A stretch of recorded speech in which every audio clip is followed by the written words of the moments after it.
What's up, guys? Today I'm making a video about turbo sizing. I get asked this a lot. What turbo should I go with? What turbo do I recommend? So I'm just gonna make a video and hopefully this helps you guys decide on which turbo to go with. No, I'm not saying I'm the turbo expert or anything like that. But this is just from my experience with working with VQs, what I've seen works, and what I've seen what these turbos can do. At the end of the day, these are just recommendations, so you guys decide what you guys want to go with. Alright, so in front of me I have written down some turbo sizes and their rated horsepower. Keep in mind, most companies rate their horsepower to the crank, not to the wheel, so keep that in mind. So these turbo numberings is what comp turbo and precision turbo use. The first number is the compressor inducer size, and the second number is the turbine wheel exducer size. So I just want to let you guys know that. So if you guys go with another brand of turbo, look at those numbers and you can compare them to these. So when somebody asks me what turbo should they buy, my first question is what's their horsepower goal? And then my next question is, what is the car made for? Is it a drag racing car, a roll racing car, a drift car, a track car? Or if they're just trying to build a dyno queen car, then that too. Then I ask if their engine is built, and then I could give a recommendation based on what they tell me. So what I'm saying is not as simple as just telling you what turbo I recommend or what you should get. You guys need to know what your power goal is and what the car is built for, and then I can recommend something. I want to make this clear, all these turbo sizes and recommendations are for single turbo setups on a VQ. This is not for twin turbo setups. If you guys are interested in the twin turbo recommendations, then I'll make a video about that too. Alright, first thing I want to talk about is turbine housing and the ARs. People don't realize, but turbine housings affect the way the turbo performs by a lot. Depending on the turbine housing, you can either have a big turbo and still have it spool quick, or you can have a small turbo and be laggy. It all depends on the turbine housing. It also affects the power band and the overall power it can make. If you have a turbo with a good size compressor wheel and a good size turbine wheel, but you have a small turbine housing, that's gonna affect your top end power. It's gonna make too much back pressure, and that could damage your engine.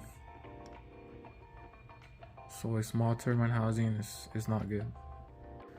Since we're talking about V6 VQs, the smallest turbine housing I recommend is a 0.96 AR housing. Unless you have a rear mount setup and you're trying to make it spool as quick as possible, then you could go as low as a 0.81 AR. I wouldn't recommend a 0.60 AR or 63. That's just too small, and your power band and your torque is gonna look like a upside down V. If you have, say, a mid mount kit or a top mount kit, 0.96 AR is the smallest I will go. If you're trying to make it spool as quick as possible, then the 0.96 is what I would recommend. You could go up from there.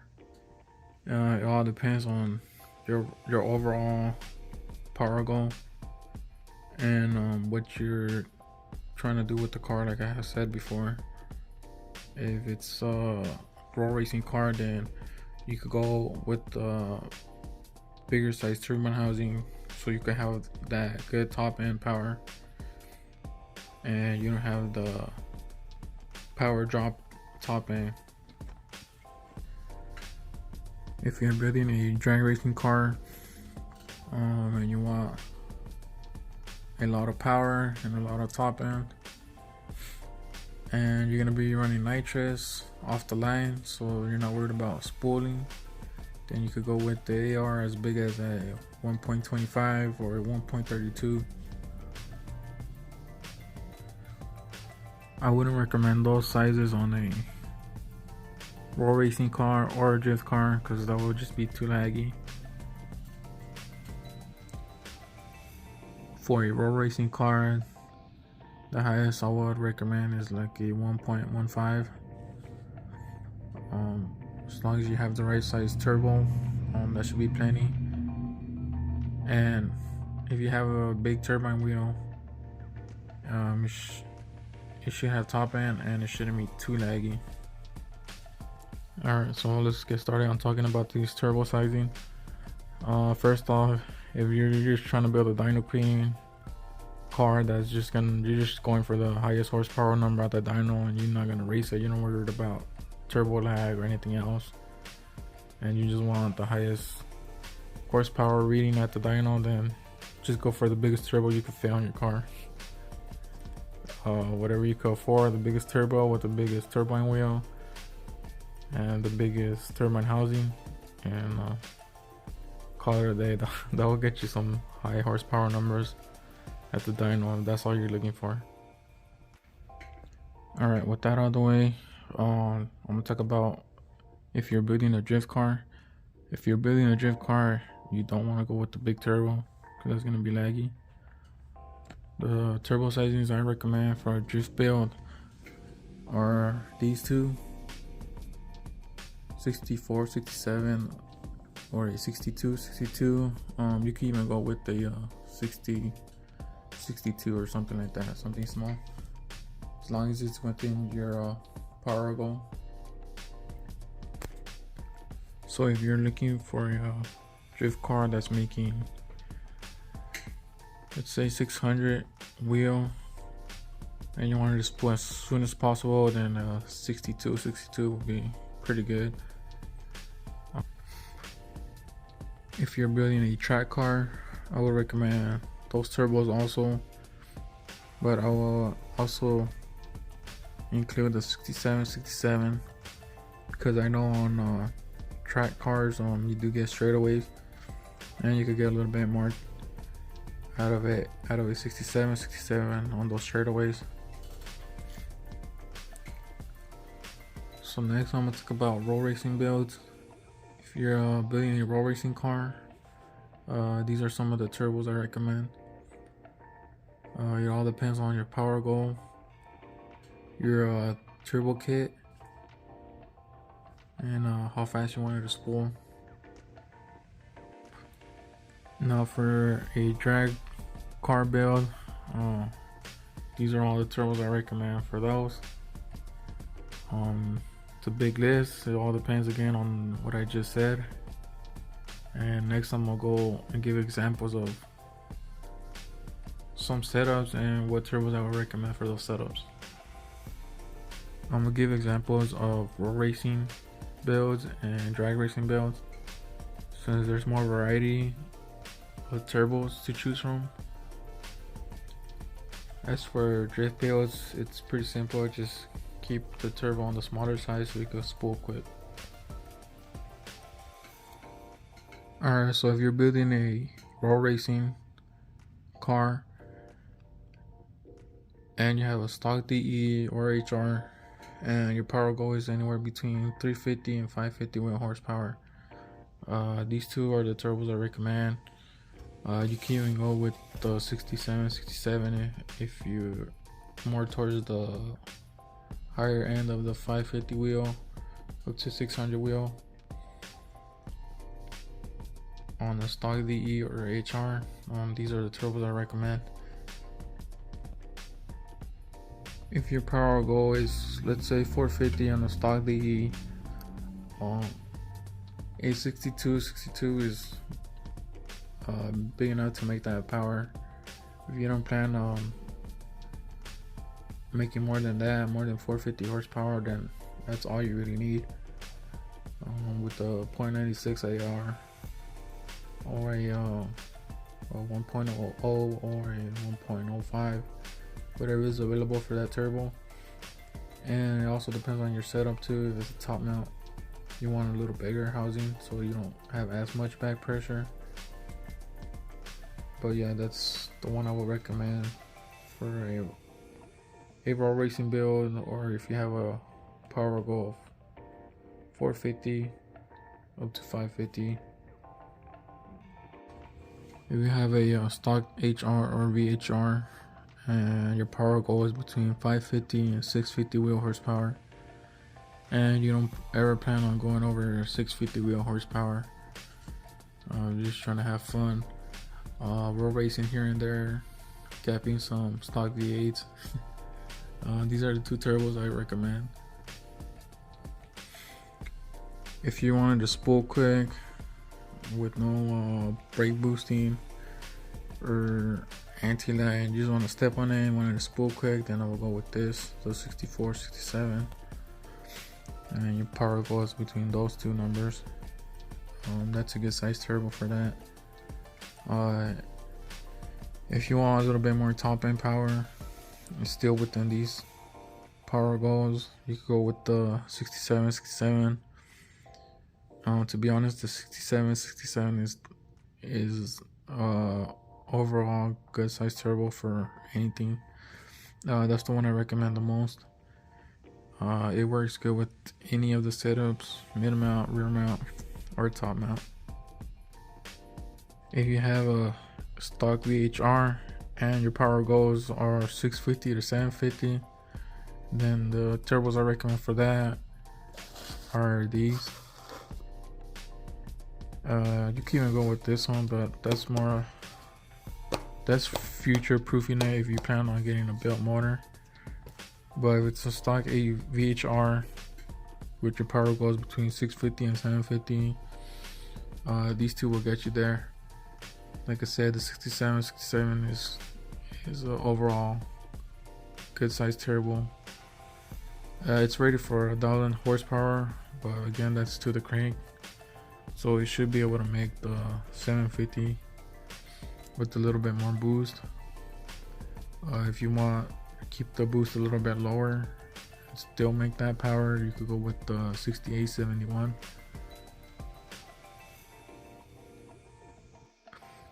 These two will work good with all the setups, top mount, mid mount, or rear mount. If it's a rear mount, I typically go with the bigger size one, just because I like the rear mounts to give good top end.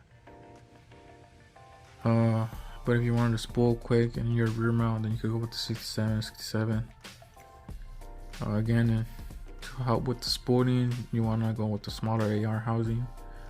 .96 will be good, or as low as a .81 if they have it available.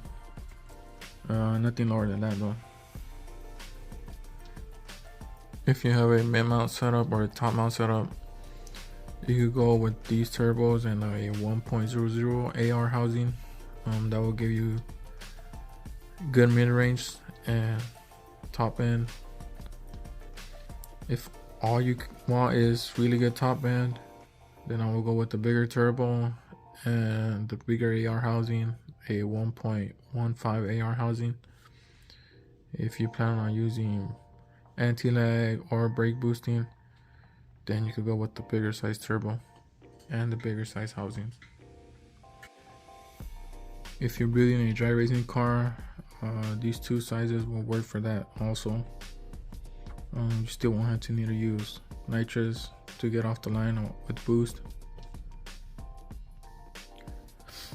Now I'm gonna talk about a belt engine with the open deck block still. If your power goes 650 to 850 wheel horsepower, then these are the two turbos I recommend.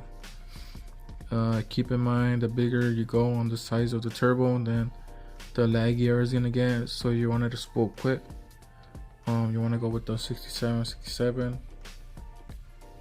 If your power goal is 850 and you want to spool quick, then you can go with the 67 and a big AR housing, either a 1.15 AR housing, or you could go a little bigger than that. If you don't care about how fast it spools and you just want a good top end and make high horsepower numbers, then you could go with the 2 bigger ones. If you wanted to spool a little quicker and not have so much lag, you could go with the smaller AR housing with these bigger size turbos. The smallest I would go is like a 1.00 AR housing with these size turbos. You can even go with the bigger size turbo, like 72, 75. If you have a built engine and open deck block and your power goal is this, but like I said, if you just keep going bigger on the size of the turbo, then you're just gonna keep getting laggier. So to minimize the lag, these are the 3 turbos I recommend. If you ask me how do I know that this size turbo is laggy, I know that because I was running this bad boy on my Z. This is a 72, 75. On my Z, it made good power, good top end, but it was kind of laggy. I was hitting full boost around 4.5k, which isn't too bad. What helped it was it only has a 0.96 AR turbine housing, but I could have made the same power and spool way quicker with the 67 turbo. So just keep that in mind if you want to go with the bigger size turbo, or even one of these with the built engine and your horsepower is 650 to 850, it's gonna get laggier. And the only reason I went with this turbo is because it was a good deal, and I was just going for looks at that time. I didn't really care about spool.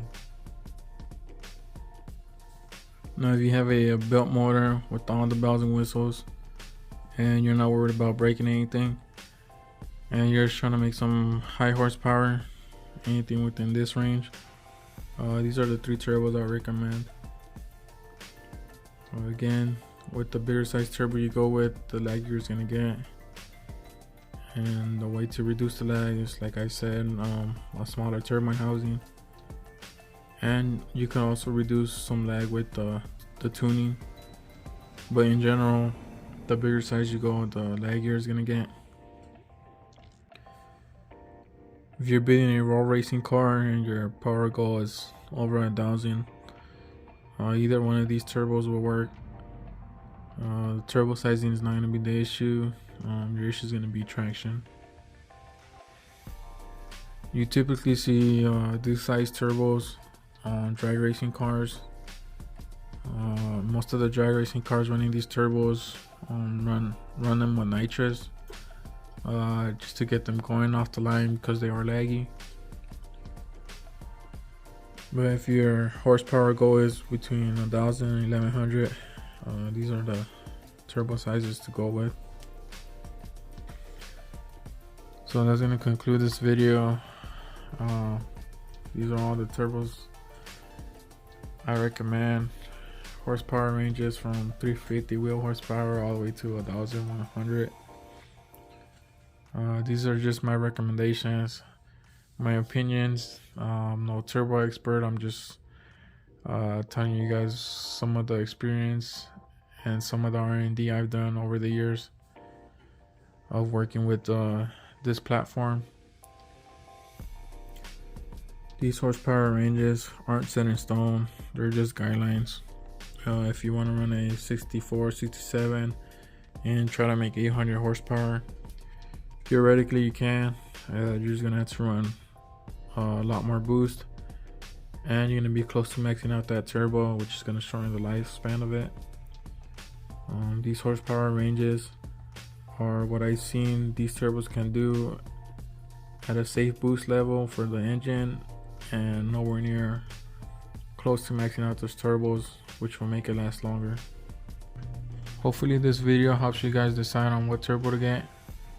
It was just a quick explanation. I'm not trying to get into all the technical stuff, but I get asked this a lot, so I decided to make a video about it. If you guys still have any questions about turbo sizing, just leave them in the comments below. I'll try to get to them as soon as possible. And if you guys are interested in any of my turbo kits, I'll leave a link in the description also. If you guys want to watch the twin turbo edition of turbo sizing, if I get enough comments about it, I'll make a video about that. And thanks for watching, guys.